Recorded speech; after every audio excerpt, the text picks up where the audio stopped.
نبی پاک صلی اللہ تعالی علیہ وسلم نے حج ایک فرمایا، قربانی حضور جس دن مدینے آئے اس وقت شروع فرمائی، اور ہر سال حضور قربانی دیتے تھے، ہر سال دو جانور ذبح فرمائے۔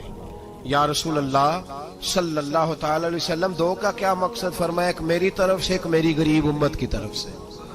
یا رسول اللہ صلی اللہ علیہ وسلم کس طرف سے فرمایا؟ ایک میری طرف سے، ایک میری امت کی طرف سے۔ کبھی فرمایا ایک میری طرف سے، ایک میرے اہل بیت اور میری امت کی طرف سے۔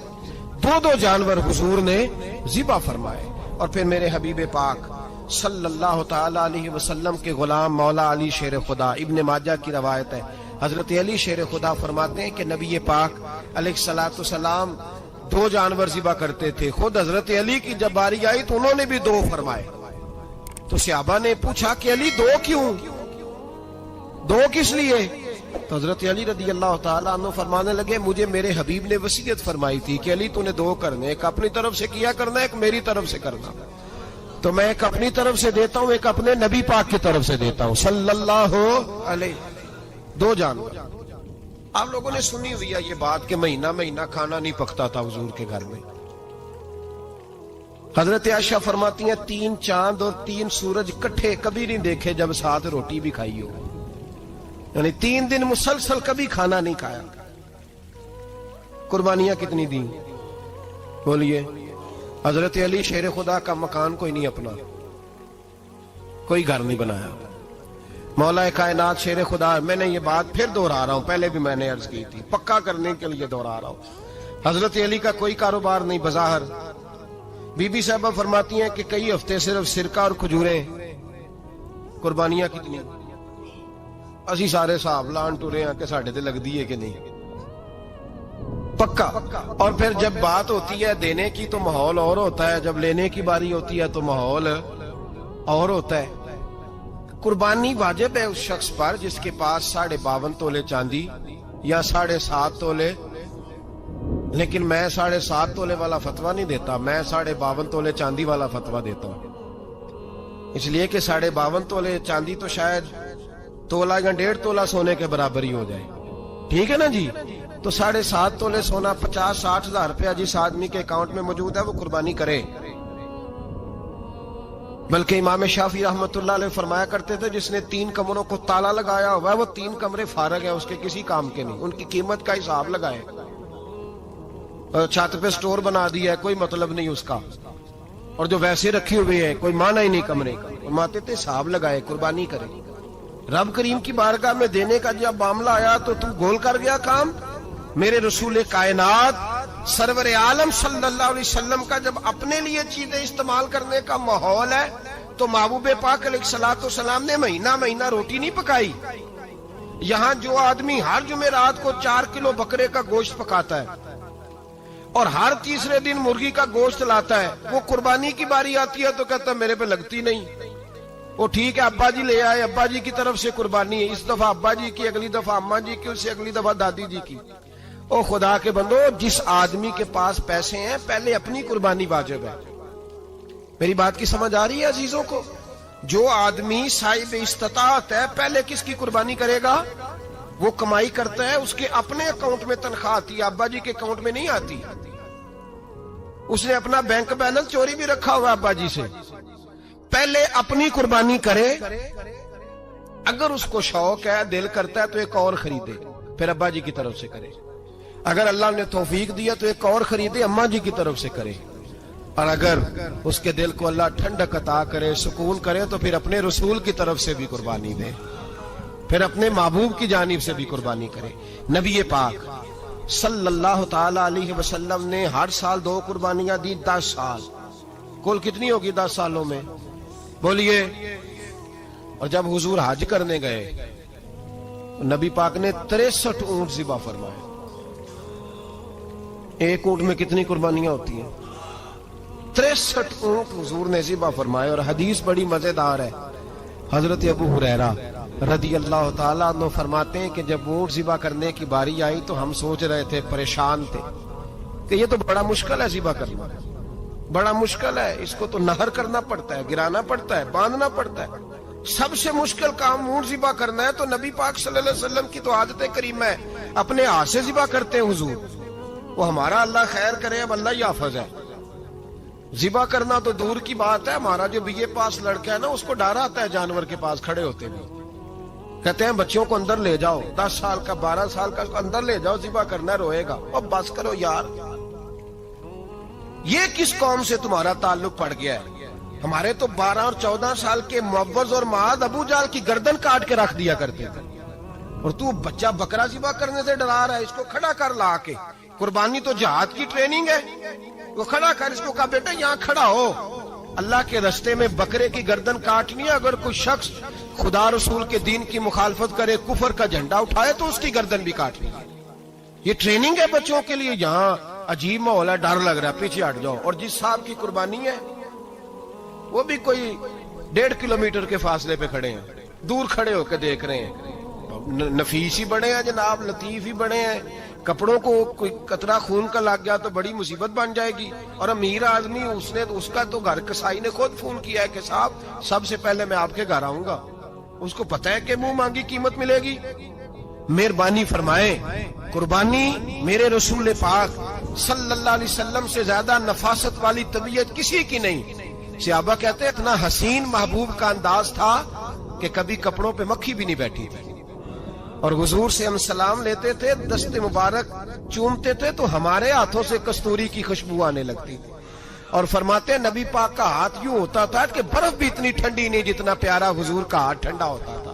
پھر بھی حضور دست مبارک میں خنجر پکڑتے، جانور کو لٹاتے اور اپنی طامت کو سمیٹتے، اور اللہ کے حبیب گھٹنا رکھتے اس کی گردن پر، اور بسم اللہ اللہ اکبر کہہ کے ذبح فرماتے. حضور خود دست مبارک سے. تو اتنا زیادہ نازک مزاج ہو گیا ہے کہ اب یہ والی سنت ادا کرنا مشکل ہو گیا تیرے لیے. 63 اونٹ ہیں. اور صحابہ کرام علیہم رضوان فرماتے ہیں کہ حال یہ ہے، ہم سوچ رہے ہیں کیسے ذبح کریں گے، کیا کریں گے، کیسے گرائیں گے. اور نبی پاک صلی اللہ علیہ وسلم کہتے ہیں ہم ابھی سوچ میں ہی تھے کہ حضور نے چھری پکڑی.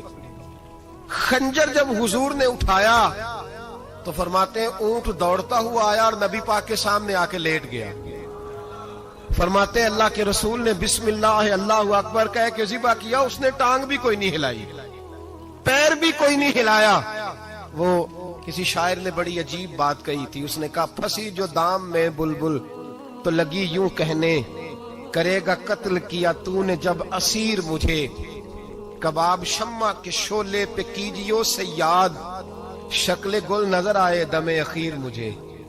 وہ کہتے ہیں بلبل کو شکاری، سیاد شکاری نے پکڑ لیا بلبل کو، تو سیاد سے بلبل کہنے لگی تو نے پکڑا ہے تو قتل تو کرے گا ہی نا، کھائے گا تو صحیح، ایک میری منت ہے. شکاری کہنے لگا وہ کیا؟ تو بلبل کہنے لگی جب تو مجھے ذبح کرے نا اور پکائے تو مجھے پھول سے بڑی محبت ہے. اس طرح کرنا، کوئلے اتنے زیادہ دہکانا، اس قدر زیادہ آگ جلانا کہ ان کی شکل گلاب کے پھول کی طرح سرخ ہو جائے. تو جب تو مجھے ان پر جلائے گا تو مجھے تکلیف نہیں ہوگی، اس لیے کہ محبوب کا چہرہ جو سامنے آ جائے گا مجھے تکلیف نہیں ہوگی. پھنسی جو دام میں بلبل تو لگی یوں کہنے، کرے گا قتل کیا تو نے جب اسیر مجھے، کباب شمع کے شعلے پہ کیجیو سیاد، او شکل گل نظر آئے دم اخیر مجھے. اعلیٰ حضرت بریلوی علیہ رحمہ فرمایا کرتے تھے، فرماتے تھے بڑی تکلیف ہوگی جب جان نکلے گی. روایتوں میں آتا ہے جس طرح باریک دوپٹہ جھاڑیوں پہ ڈالا جائے، کھینچا جائے تو پھٹ جاتا ہے، یوں تکلیف ہوگی. پر فرمانے لگے رسول اللہ کے غلام کو کوئی تکلیف نہیں ہوگی. حضور کیوں؟ فرمایا اس لیے کہ جب جان نکلنے لگے گی تو سامنے جلوہ ودوحاد آ جائے گا. حضور کے جلوے ہوتے رہیں گے تو پتہ ہی نہیں چلے گا جان کیسے نکل گئی. ہنسی جو دام میں بلبل. تو صحابہ فرماتے ہیں کہ اونٹ دوڑتا ہوا آیا، حضور کے سامنے آ کے لیٹا، نبی پاک نے ذبح فرمایا اور فرماتے ہاتھ دھو گئی. حضور نے توجہ فرمائی تو دوسرا دوڑتا ہوا آ گیا، تیسرا آ گیا. حضرت ابو ہریرہ فرمایا کرتے اونٹ ایک دوسرے کو دھکے دیتے تھے، پیچھے ہٹ جا، پہلے میں نے جانا ہے. 63 اونٹ وادی منا میں حج کے موقع پر میرے رسول پاک نے دست مبارک سے ذبح فرمائے. ہر قربانی حضور نے اپنے ہاتھوں سے فرمائی. قربانی واجبات دین میں سے، ضروریات دین میں سے، اور کوئی اتنا لمبا چوڑا مسئلہ نہیں. بہت ساری چیزوں کو خود بخود مشکل کر لیتے ہیں. ٹی وی پہ خبر آتی ہے فیصل آباد کے 2 بیل ہیں، بھولو اور ڈھولو، پتہ نہیں کتنے من ان کا وزن ہے. ان سے پوچھا جا رہا ہے کہ بھولو ڈھولو کھاتے کیا ہیں؟ تو کہتے ہیں بادام کھاتے ہیں، مکھن کھاتے ہیں. یہ جناب پتہ نہیں ان کو دودھ کتنے کلو روز پیتے ہیں، اور بھولو ڈھولو بیچارے سے خود نہیں چلا جا رہا، لگ ایسے رہ جیسے وہ خود کہہ رہے ہیں مہربانی کرو ہمیں ذبح کر لو. اب تو اٹھا بیٹھا بھی نہیں جا رہا. او خدا کے بندو، دین کی اصل حقیقت کو سمجھو. یہ تو حضور نے فرمایا خوبصورت جانور لاؤ، یہ کس حدیث میں آیا ہے کہ اسے بادام کھلاؤ؟ آج لوگ انسانوں کو روٹی نہیں مل رہی اور جانوروں کو بادام کھلا رہے ہو. کو کھانے اس کے حصے میں جو اللہ نے شے رکھی ہے نا وہ چارہ ہے. اس کو چارہ کھلاؤ اور اچھے طریقے سے پیٹ بھر کے کھلاؤ. جانور کو پیٹ بھر کے چارہ کھلایا جائے تو جتنی اس کی طبیعت ہوتی ہے اس حساب سے وہ صحت مند ہو جاتا ہے. باقی یہ تو آپ کسی شخص کو اتنا کھلا دیں کہ اس کا پیٹ اتنا بڑا ہو جائے، پھول جائے، تو وہ بیچارہ تکلیف میں آئے گا کہ نہیں آئے گا؟ یہ کس قسم کا ماحول ہے؟ ایک بکرا بکا ہے لاہور میں اور سیٹھوں نے شرطیں لگائی ہوئی ہیں، میں 5 لاکھ کا لایا ہوں تو میں 9 لاکھ کا. یہ کیا چکر ہوا؟ مجھے اتنا کھلایا جی اس کو فلاں چیز. یہ کس نے کہا ہے کھلانے کا؟ بادام کھانا کس حدیث میں آیا؟ کس صحابی نے اپنے بکرے کو بادام کھلائے؟ کس نے مکھن کھلایا؟ کس نے پیڑے کھلائے؟ بس کرو. عجیب تماشا لگ گیا ہے. اور یہاں تو اتنی بری حالت ہو گئی ہے کہ عورتیں ناچنے لگی ہیں قربانی کے جانوروں کے آگے، بیبیاں بیچنے لگی ہیں. اللہ کے غضب کو آواز نہ دو. یہ قربانی ہے کہ ہر چیز کا، مذہب کی ہر شے کا مذاق بنا دیا ہے. جس دین نے عورت کی اپنی قربانی بھی ہو تو اس کو ذبح کرنے کی اجازت نہیں دی، مرد ذبح کرے گا. جو دین کہتا ہے کہ عورت ذبح نہیں کرے گی، وہ عورت بیچ سکتی ہے اللہ کے جانور؟ یہاں جس کا میں نے رمضان میں بھی کہا تھا، پھر بات دہراتا ہوں، سارا سال ناچتے گاتے ہیں اور عید کا موقع آتا ہے تو 2-4 مولوی بٹھا کے وہ دین سکھانا شروع کر دیتے ہیں. کوئی پتہ ہی نہیں، کوئی خبر ہی نہیں. جس بوتل میں کل تک شراب بک رہی تھی اسی میں دودھ پلاؤ گے؟ جس برتن میں کل تک پیشاب تھا اس میں آج لوگوں کو شہد پلاؤ گے؟ بس کرو، یہ مذاق نہیں، یہ رسول اللہ کا دین ہے. نبی پاک سید عالم صلی اللہ تعالی علیہ وآلہ وسلم نے کوئی ذمہ عورت کے کوئی چیز نہیں لگائی ایسی جس میں اسے مردوں کے ساتھ شامل ہونا پڑے. اور عورت سمجھ ہی نہیں رہی کہ یہ اس کی تذلیل ہے، عزت نہیں. صابن بک رہا ہے تو ساتھ بی بی کھڑی ہے، شیمپو بک رہا ہے تو عورت اس کی جو ہے وہ ایڈ دے رہی ہے. یہ عزت ہے عورت کی؟ رسوا کر دیا تم نے ہر شے میں عورت. اب قربانی کا جانور بھی بی بی بیچے گی؟ غیرت کہاں گئی اس قوم کی؟ میرے رسول پاک سرور دو عالم صلی اللہ تعالی علیہ وسلم کو کسی نے آ کے کہا فلاں قبیلے کے لوگوں نے عورت کو سربراہ بنایا ہے، عورت کو آگے لگا لیا ہے. فرمایا تباہ ہو گئے وہ لوگ، انہوں نے عورتوں کو اپنے آگے پیشوا بنا لیا. جس رب نے عورت کو نبوت نہیں دی، امامت کرنے کا حق نہیں دیا، کس چکر میں لوگ پڑ گئے؟ 5 لاکھ کا جانور کس لیے لائے ہو؟ 5 لاکھ کا تفاخر کے لیے، دکھانے کے لیے؟ تو اگر 50,000 کا 60,000 کا بھی جانور لاتا تو اچھا آ جاتا. اور 50,000 کا جانور لائے تو 5 لاکھ میں کتنے آتے ہیں؟ بولے تو 10 جانور ذبح ہوں گے تو کتنے غریبوں تک گوشت جائے گا؟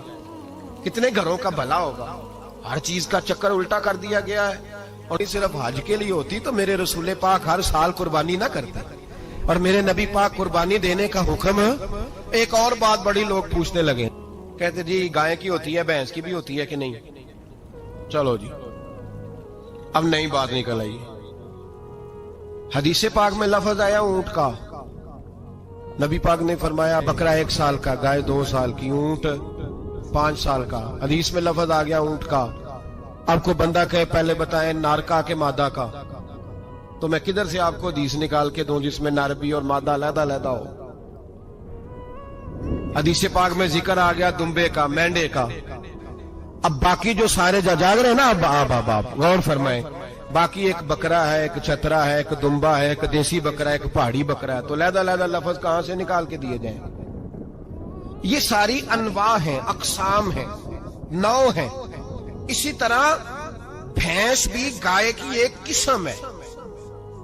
امام اعظم ابو حنیفہ فرماتے ہیں النوع منہ، یہ اس کی ایک قسم ہے، 9 میں سے ہے، گائے کی 9 میں سے ہے.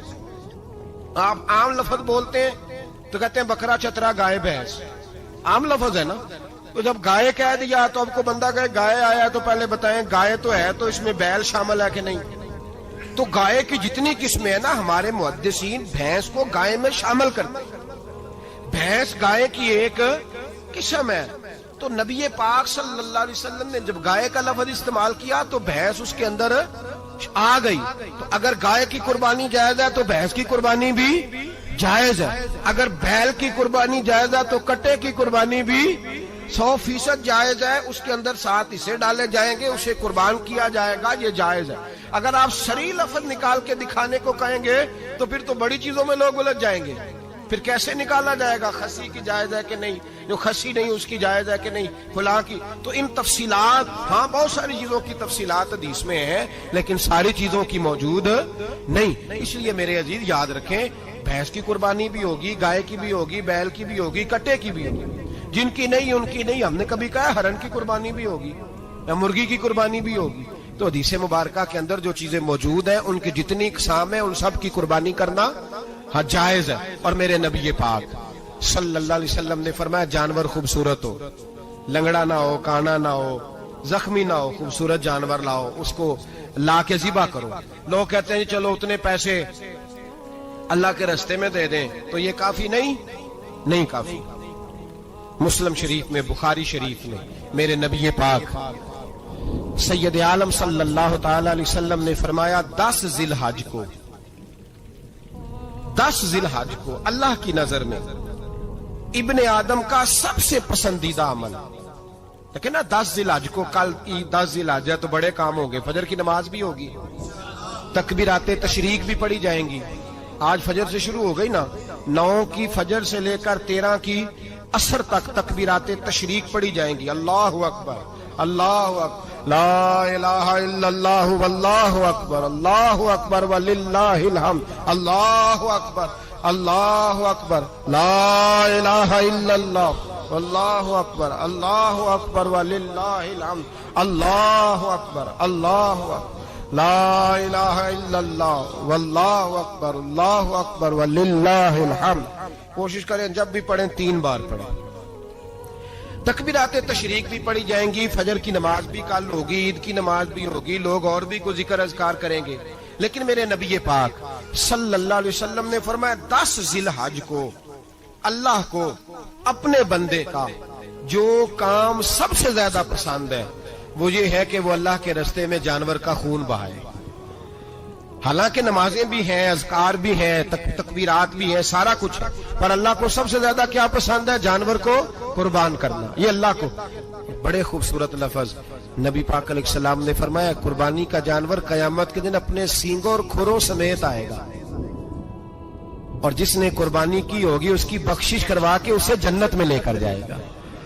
تو فرمایا ابن آدم کا سب سے پسندیدہ عمل یہ، سب سے پسندیدہ، کہ وہ 10 ذی الحج کو قربانی کریں، کوشش کریں خود ذبح کریں اپنا جانور. یہ حضور کی سنت ہے. یہ نہ ہو سکے تو نبی پاک صلی اللہ علیہ وسلم نے اپنے ہاتھوں سے ذبح کرنے لگے حضرت فاطمہ کا جانور.